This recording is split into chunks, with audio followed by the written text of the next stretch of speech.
तो जो है कल के पाठ का रिवीजन करते हुए बहुत कम शब्दों में ये बताते हैं कि कल हम लोग क्या जाने थे।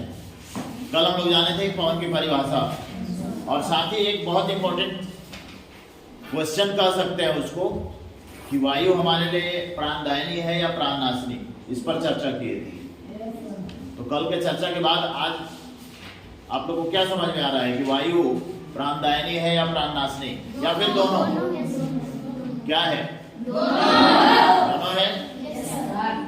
वायु हमारे लिए प्राणदायिनी भी है, हमारे जीवन की सुरक्षा करती है और साथ ही साथ कभी कभी ये वायु हमारे लिए प्राणघातक भी साबित हो जाती है। कल एक चीज और हम लोग पढ़े थे कि वायु जो है दाब डालती है। वायु दाब डालती है। या वायु की एक और विशेषता यह भी है कि देखिए आप वायु को कहीं भी सेटअप कर सकते हो। मतलब कि वायु के कण जहां कहीं भी होते हैं वह अपना स्थान सुनिश्चित करते हैं। जैसे मान लीजिए कि गुब्बारा वो पतला सा होता है, एक अंगुली का होता है ना जी।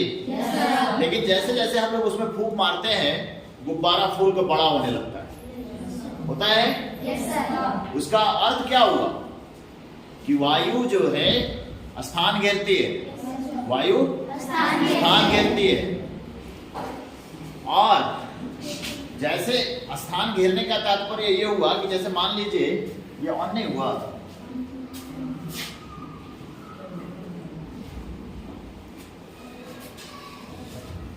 दाब बनाती है किसी भी चीज। ऐसे भी नॉर्मल वे में हम अगर हम लोग बात करें कि अगर तुम्हारे सरफेस पे किसी भी चीजों का वजन या क्या बोलते हैं उसको, एक से अधिकता, एक के ऊपर एक का लेयर बना दिया जाए तो जाहिर सी बात है कि नीचे वाले सतह पर दाब पड़ेगा ना।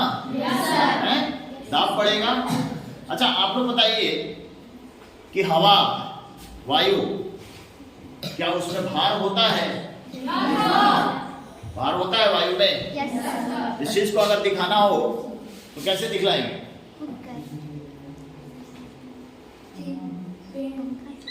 वायु में भार होता है।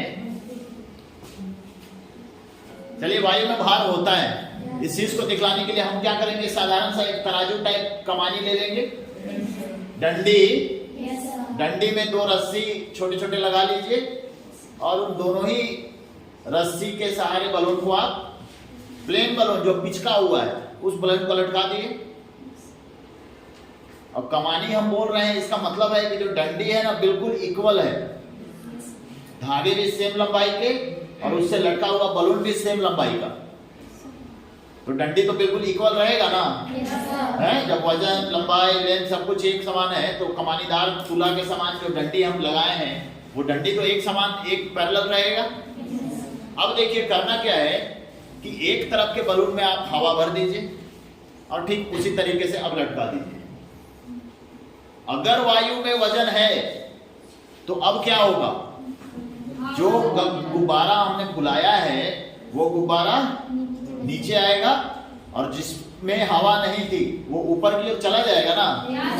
हाँ, तो इस प्रयोग के जरिए हम यह दिखला सकते हैं कि वायु में वजन भी होता है, भार भी होता है।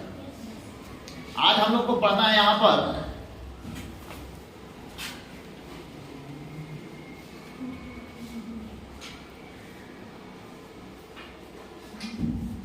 कि गर्म करने पर वायु का प्रसार होता है या संकुचन होता है। गर्म करने पर वायु का प्रसार होता है या संकुचन होता है। मतलब सिकुड़ाओ, फैलाओ और सिकुड़ाओ, इस चीज को। प्रसार का मतलब क्या? फैलना। प्रसार का मतलब फैलना और संकुचन का मतलब बताइए। वायु को गर्म किया जाए तो फैलता है, प्रसार होता है ना। किताब में आपको एक बहुत अच्छा एग्जांपल भी दिया गया है, यही बलून वाला है कि नॉर्मल का एक ग्लास लीजिए ग्लास के अंदर एक परख नली डाल दीजिए, परख नली के मुंह पर गुब्बारा लगा कर रखना है, हाँ, गुब्बारा लगा कर रखना है। और अब क्या करना है, उस ग्लास को आपको नीचे से किसी भी गर्म करने वाली चीज, छोटी सी स्पिरिट लैंप भी हो सकती है, उस स्पिरिट लैंप के सहारे आपको नीचे से उस ग्लास को गर्म करना है। जैसे मान लीजिए ये ग्लास है आपका, ग्लास के अंदर एक ऐसे परख नली डाल दिए हैं और इस परख नली के कीप पर हमने ऐसा बलून रखा हुआ है। तो बलून तो ये आपका ऐसे पिचका हुआ रहेगा ना, है, बलून ऐसे आपका पिचका हुआ रहेगा। तो आपको करना ये है कि अब जो है यहां पर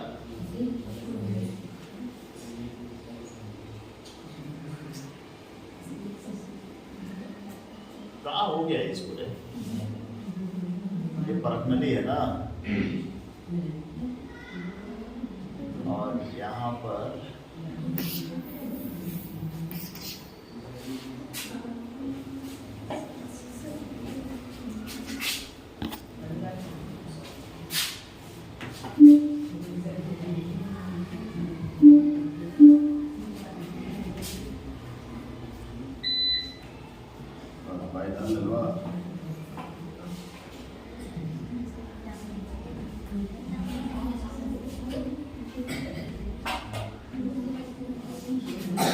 चलिए ये देखिए, ये ग्लास है अपना और ये परख नली है और ये मेरा बलून है। अब यहां पर हम एक छोटा सा स्पिरिट लैंप बनाते हैं और इसमें आग लगाए, ठीक है, क्या होगा? अच्छा, एक चीज तो आपको पता है कि वायु जगह पहचान कर नहीं जाती है। हमारे इस मतलब जहां पर हम निवास कर रहे हैं उस जगह का कोई कोना ऐसा है जहां पर वायु नहीं है? कोई ऐसा कोना है जहां पर वायु नहीं है? सभी जगह सर्वत्र है वायु। तो अभी जिस कंडीशन में हम इस स्थिति को लाए हैं, क्या आप ये कह सकते हैं कि ये जो ग्लास है, ग्लास के अंदर वायु है? ग्लास के अंदर वायु है या नहीं है? है ना?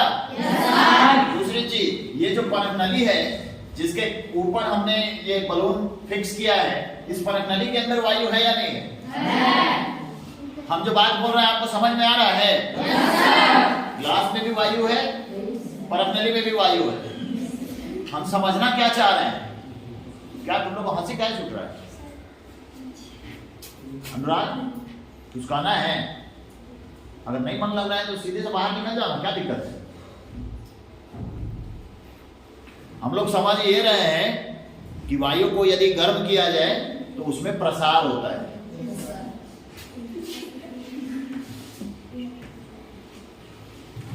हंसना जो है ना दुनिया का सबसे आसान काम है। बजाय ये बताने के कि सर ब्लैक बोर्ड का चीज मिट गया है, गुप्ता जी,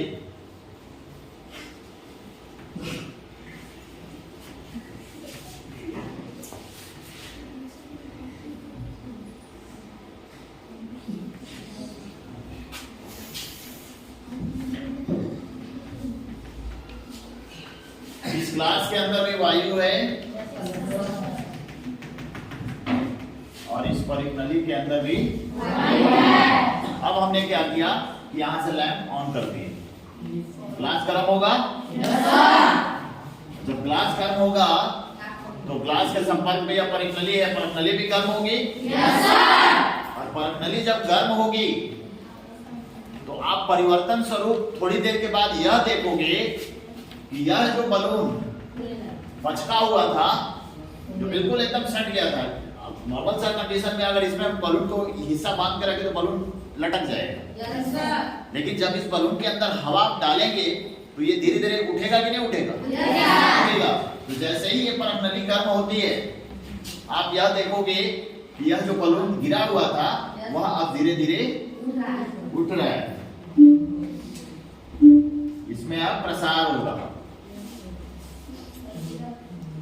तो आखिर ये प्रयोग हमको क्या बताया कि परत नली के अंदर मौजूद वायु को जब गर्म किया गया और उसके बाद हमने देखा कि बलून में हवा भर रहा है, इसका मतलब है कि गर्म होकर वायु जो है ऊपर की ओर फैल रही है, तभी तो बलून में हवा आया।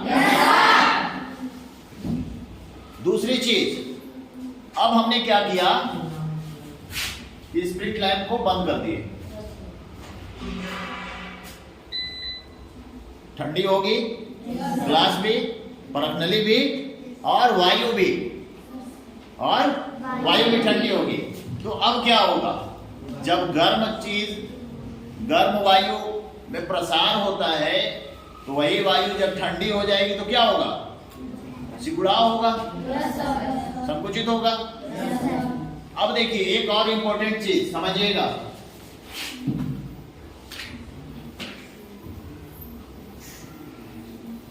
अब गर्म वायु और ठंडी वायु को कैसे पहचानोगे?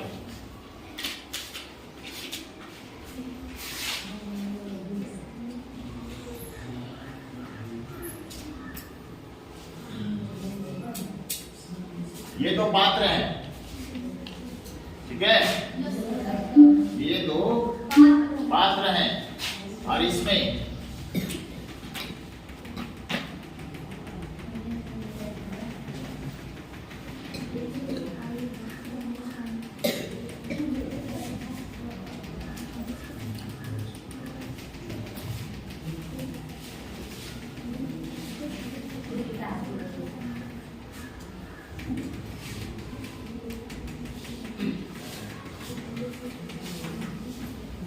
दोनों में ही हवा, यहां भी हवा है, यहां भी हवा है। अब आपको यह बताना है कि इसमें से कौन ठंडी हवा है और कौन गर्म हवा है। ये क्या है, ये और ये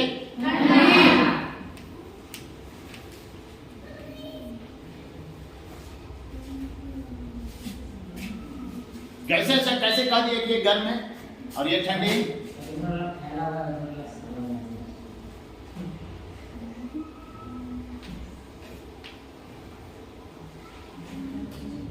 सही है, सही है।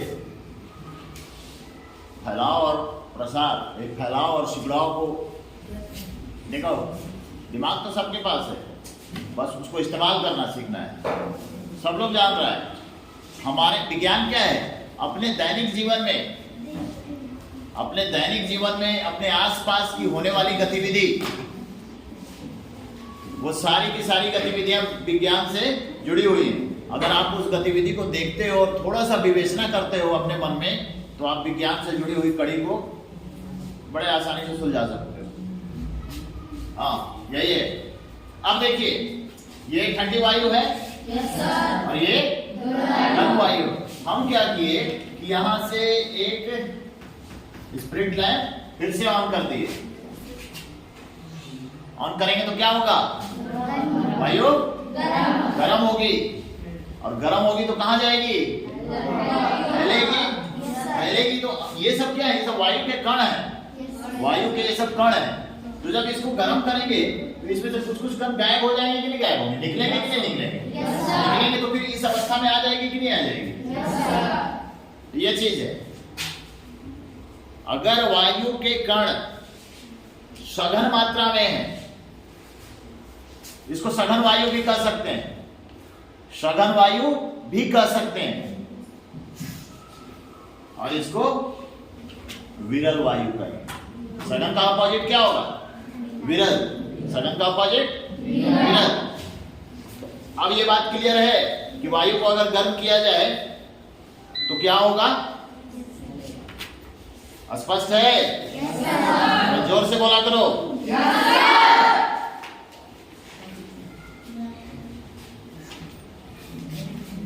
गर्मी के दिनों में जो टायर्स होते हैं, साइकिल के हो या मोटरसाइकिल के हो, उसमें बहुत ज्यादा हवा नहीं भरना चाहिए। क्यों? अरे वो तो सामान्य सा समझ है, कि ज्यादा हवा भरेंगे तो फट जाएगा, लेकिन फटेगा क्यों? क्यों फटेगा सिद्धांत? गरम से।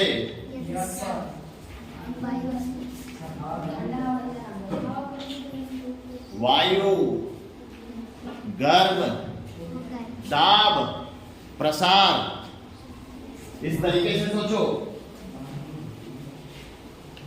टायर के अंदर हवा है, गर्मी का मौसम है, वायु गर्म होगी ना, उसके अंदर भी भी गर्म है, और जब टायर लगातार उसके संपर्क में आएगा तो टायर के अंदर की हवा भी गर्म होगी कि नहीं होगी? हवा गर्म होगी तो उसमें प्रसार होगा कि नहीं होगा? प्रसार होगा तो क्या होगा? हवा जो है ट्यूब से बाहर निकलने का प्रयास करेगी कि नहीं करेगी? और हवा ट्यूब से बाहर निकला कि आवाज करेगा और पता चला कि अपना टायर फट गया। तो ये कहना कि गर्मी से फट गया वो तो सही है, लेकिन उसके पीछे विज्ञान का कुछ कारण भी है। चलिए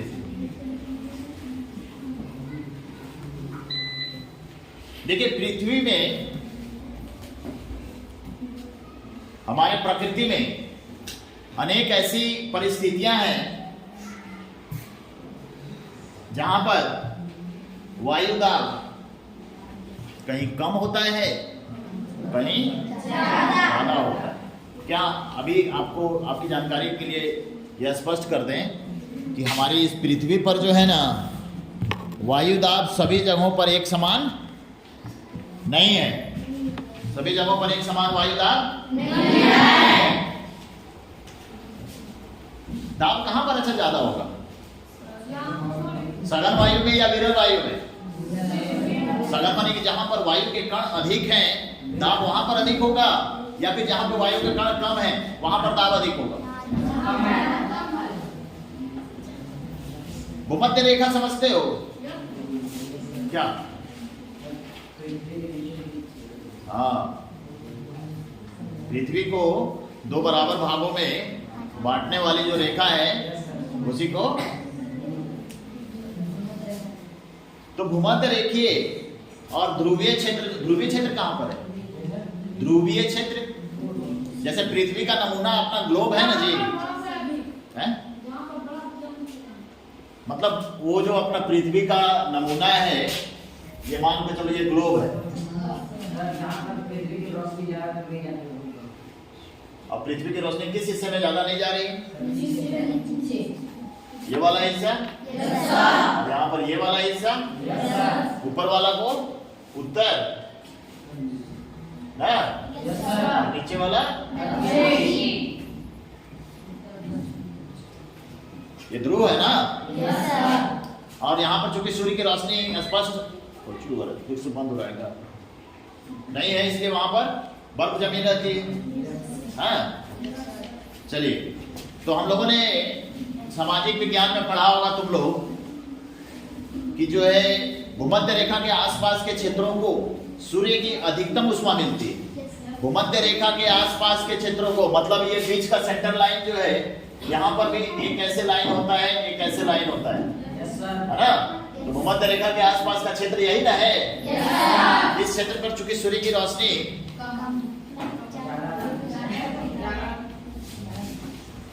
मतलब हमारे पृथ्वी का सबसे गर्म क्षेत्र अगर कोई है तो वो कौन है? यही वाला है, यही वाला है ना। इन क्षेत्रों में पृथ्वी के सतह के निकट की वायु गर्म हो जाती है, और गर्म वायु कहाँ उठेगी? ऊपर ना, ऊपर उठेगी। और ठंडी वायु भूमध्य रेखा के दोनों ओर 0 डिग्री की ओर गति करती है। अब देखिए, जैसे मान लीजिए कि यहाँ की वायु गर्म होगी तो ये कहाँ जाएगी? और ऊपर जाते जाते तक तो ठंडी हो ही जाएगी।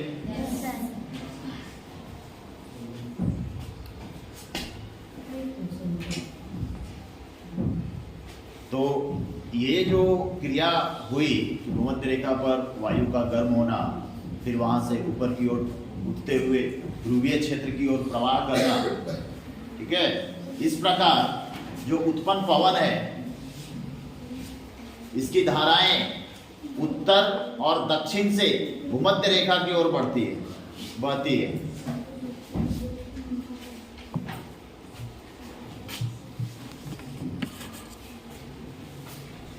अब जो है केवल सुनने का काम ही नहीं करना है, थोड़ा सा आप लोगों को बताना भी चाहिए जो सुन रहे हैं वो दिमाग में जा रहा है या नहीं जा रहा है ना।